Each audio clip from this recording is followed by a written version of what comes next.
बिरजू एक अमीर आदमी था, लेकिन अचानक से बिरजू का सारा कारोबार ठप पड़ जाता है और वो एक ही रात में अर्श से फर्श पर आ जाता है। इसके बाद बिरजू का एक्सीडेंट भी हो जाता है, जिसमें वो अपने पैर खो देता है। ऐसे ही एक दिन बिरजू लाचार खटिया पर पड़ा होता है और अपनी पत्नी शीला को रोकते हुए कहता है। शीला, तुम मुझे ऐसे हालात में क्यों छोड़कर जा रही हो? तुम्हें तो पता है ना, मैं अकेला हूँ और अब मेरे साथ इतना सब हो गया है, तो तुम भी क्या अब मेरा साथ छोड़ दोगी? अरे, अब तुम्हारे साथ रुकने के लिए कुछ होना भी तो चाहिए ना।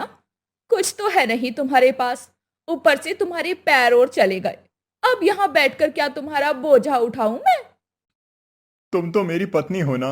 हमने जन्मों जन्मों तक साथ रहने का वादा किया था। लेकिन तुम मुझे छोड़कर चली जाओगी तो मेरा क्या होगा? मेरे बारे में तो सोचो।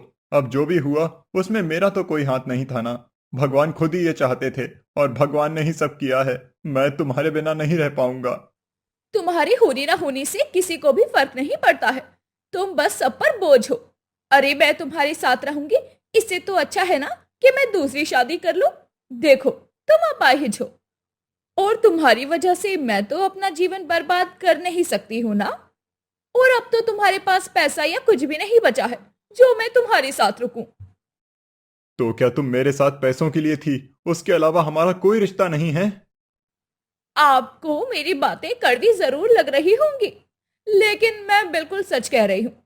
मैं भले ही आपकी खुशी के लिए कह दूं कि मैं पैसों के लिए नहीं थी, लेकिन ये बिल्कुल झूठ होगा। हम सबको पैसों की ही जरूरत होती है। और ये बताइए ना, बिना पैसों के है ही क्या इस दुनिया में? जब तक हमारे हाथ में पैसे नहीं होते, तब तक हमें कोई नहीं पूछता। और अब मैं आपके साथ रहकर अपना भविष्य नहीं खराब कर सकती। ठीक है, अगर तुमने अपना मन बना लिया है और तुम यही चाहती हो तो मैं तुम्हें रोक नहीं सकता हूँ। ये तुम्हारी मर्जी है और तुम्हारा फैसला मुझे मंजूर है। अगर मेरा ये फैसला नहीं भी मंजूर होता ना आपको, तो भी मैं आपके साथ नहीं रहती। क्योंकि किसी के साथ रुकने के लिए कोई वजह भी तो होनी चाहिए। और मैं आपके साथ रुकूं, इसके लिए मेरे पास कोई वजह नहीं है। शीला अपने पति को छोड़कर चली जाती है और यहाँ बिरजू बिल्कुल अकेला पड़ जाता है। बिरजू काफी उदास होता है और खुद से कहता है। पैसों के लिए ये दुनिया इतनी पागल है कि किसी के बारे में सोचती भी नहीं है। कल तक मेरे पास सब कुछ था तो हर कोई मुझे पूछता था। आज मेरे पास पैसे नहीं हैं तो किसी ने मेरा हाल तक नहीं लिया। यहाँ तक कि मेरी पत्नी ने भी मुझे छोड़ दिया। बिरजू के पास अब कोई नहीं था और ना ही वो इस लायक था कि वो कहीं जाकर काम कर सके। इसीलिए वो अपनी छोटी सी झोपड़ी से बाहर निकलकर जैसे तैसे चौराहे तक जाता है और वहां भीख मांगने लगता है। बिरजू को भीख मांगते हुए देखकर वहां पर एक बड़ी सी गाड़ी में अजय नाम का आदमी आता है और वो उसे 2 रुपए देते हुए कहता है। ये लो, तुम्हारे 2 रुपए। इसमें तो चल ही जाएगा ना? आप तो इतने अमीर हैं साहब, आपके पास किसी चीज की कमी नहीं है। फिर भी 2 ही रुपए क्यों दे रहे हैं? थोड़े पैसे दे दीजिए। 2 दिन से मैंने कुछ नहीं खाया है। मैं अपाहिज हूँ। मैं कहीं जा भी नहीं सकता हूँ, ना कमा सकता हूँ। अरे अरे, ये क्या? मैंने तुम्हें उंगली पकड़ाई, तुमने तो सीधा मेरी गर्दन ही पकड़ ली। 2 रुपए में तुम्हारा चल सकता है, लेकिन नहीं। तुम्हें तो अब खाने भर का चाहिए। ऐसे ही होता है। तुम जैसे भिखारी लोगों की थोड़ी मदद क्या कर दो, सर पर सीधा चढ़कर बैठ जाएंगे। शायद आप गलत समझ रहे हैं। मैं ऐसा नहीं हूँ। भीख मांगने की नौबत आ चुकी है मेरी, इसीलिए मैं भीख मांग रहा हूँ। अगर मैं अभी कोई काम कर सकता ना, या फिर मुझे कोई काम मिल जाता ना, तो मैं कभी किसी के आगे भीख नहीं मांगता। कोई भिखारी जानकर भीख नहीं मांगता है। मजबूरी में ही उसे ये सब करना पड़ता है। और आप जैसे लोग जिनके पास किसी चीज की कोई कमी नहीं होती है, वो दिखावा तो जरूर करते हैं कि हम तुम्हें दान दे रहे हैं। लेकिन वो अपने मन में खुद भी जानते हैं कि उनके दिए हुए दान से किसी का कुछ भला नहीं होने वाला है।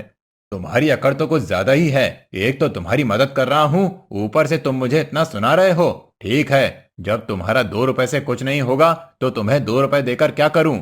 मैं नहीं दे रहा तुम्हें पैसे। तुम यहाँ पर पड़े रहो। तुम्हारी यही हैसियत है, भिखारी कहीं के। आता ना जाता कुछ मुझे ज्ञान देने चले हो। अजय इतना बोलकर अपने 2 रुपए उठाता है और वहां से चला जाता है।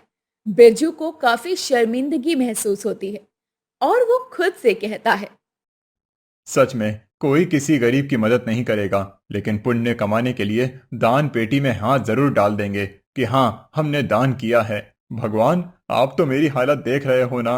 अब आप ही कुछ करो। मुझे तो कुछ समझ में नहीं आ रहा कि मेरा क्या होगा। भीख मांगने की नौबत आ गई है और अब कुछ दिनों में दिवाली है। भिखारी की दिवाली कैसी होगी। बिरजू अब रोज चौराहे पर जाता और रोज इसी तरह भीख मांगता। कभी 1 रुपए तो कभी 5 रुपए। इसी तरह बिरजू को भीख मिलती और उससे जितना भी हो पाता उसी से वो अपना पेट पालता है। ऐसे ही काफी दिन गुजर जाते हैं। कुछ दिनों के बाद बिरजू अपने घर के बाहर ही खटिया पर बैठा होता है। तभी उसके पड़ोस में रहने वाली ज्योति नाम की लड़की आती है और खाना देते हुए कहती है, हमारे घर पर ये खाना बच गया था, अगर आप बुरा ना माने तो आप ये खा लीजिए। बेटी, तुमने मेरे बारे में इतना सोचा, वही बहुत है मेरे लिए। तुम दे दो, मैं खाना खा लूंगा। वैसे भी इतने दिनों से मैंने पेट भर के खाना नहीं खाया है, तो मेरे लिए तो ये भी बहुत है।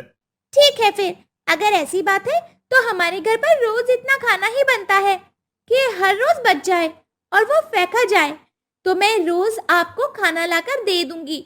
ये मत समझना कि हम आप पर दया कर रहे हैं, लेकिन वो खाना फेंका जाए इससे तो अच्छा है ना कि आपको मिल जाए। मेरे लिए तो ये अच्छी ही बात होगी ना। ठीक है बेटी, तुम मेरे लिए इतना कर रही हो, सच में बहुत है। भगवान तुम्हें हमेशा खुश रखे। बिरजू का खाने का इंतजाम तो हो जाता है, लेकिन अभी भी उसकी मुश्किलें कहाँ ही कम हुई थी। दिवाली के साथ साथ अब ठंड का मौसम भी आ रहा था और अब बिरजू की झोपड़ी में उसे काफी ज्यादा ठंड लगती, क्योंकि उसके पास एक भी कंबल या चद्दर तक नहीं होता। बिरजू रात के समय कांप रहा होता है और खुद से कहता है, इतनी ठंड क्यों हो गई है। अचानक इतनी ठंड हो गई। और अब तो सर्दियों का मौसम आ रहा है और अब ये ठंड और बढ़ जाएगी। फिर क्या होगा मेरा। बिरजू जैसे तैसे सिकुड़ कर सो जाता है, लेकिन सुबह तक उसे काफी ज्यादा बुखार हो चुका था। तभी वहां ज्योति खाना लेकर आती है और बिरजू के सर पर हाथ रखती है, तो वो देखती है कि उसे बहुत ज्यादा बुखार है। हे भगवान, आपको तो काफी ज्यादा बुखार है और यहाँ पर तो कोई कंबल तक नहीं है। बाहर मौसम इतना खराब चल रहा है, कब इतनी सर्दी कब गर्मी, ऐसे में तो आपकी तबीयत खराब हो जाएगी। बेटी, मेरे साथ जितना हुआ है उसके बाद तो मुझे ये कुछ भी नहीं लग रहा। मैं बिल्कुल ठीक हूँ। वैसे मैंने तुम्हें गांव में कभी नहीं देखा, लेकिन तुम मेरे घर रोज आती हो। अभी कुछ दिन पहले ही हम इस गांव में आए हैं और मैं आपके पड़ोस के घर में ही रहती हूँ। आपने मुझे नहीं देखा होगा क्योंकि मैं इस गांव में नई हूँ, लेकिन मैंने आपको देखा है। आप अकेले रहते हो, इसीलिए मुझे अच्छा नहीं लगता और इसीलिए मैं यहाँ रोज आती हूँ। आपको मेरा यहाँ आना बुरा तो नहीं लगता ना। ज्योति बिरजू के सर पर ठंडे पानी की पट्टियां रखती है और बिरजू के लिए एक नया कंबल लेकर आती है।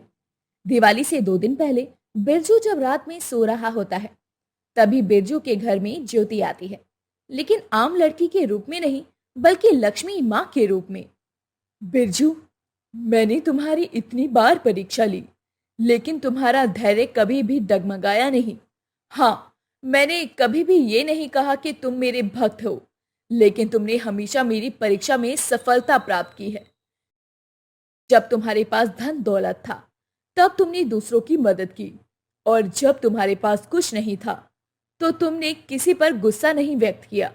जब तुम्हारी पत्नी भी तुम्हें छोड़कर चली गई, तो भी तुमने वह स्वीकार कर लिया और अपने जीवन को, खुद को कभी भी नहीं कोसा।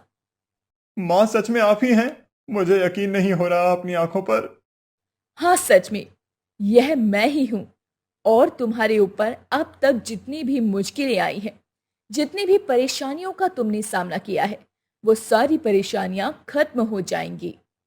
तभी माँ लक्ष्मी बिरजू को आशीर्वाद देती है और बिरजू बिल्कुल ठीक होकर अपने पैरों पर खड़ा हो जाता है।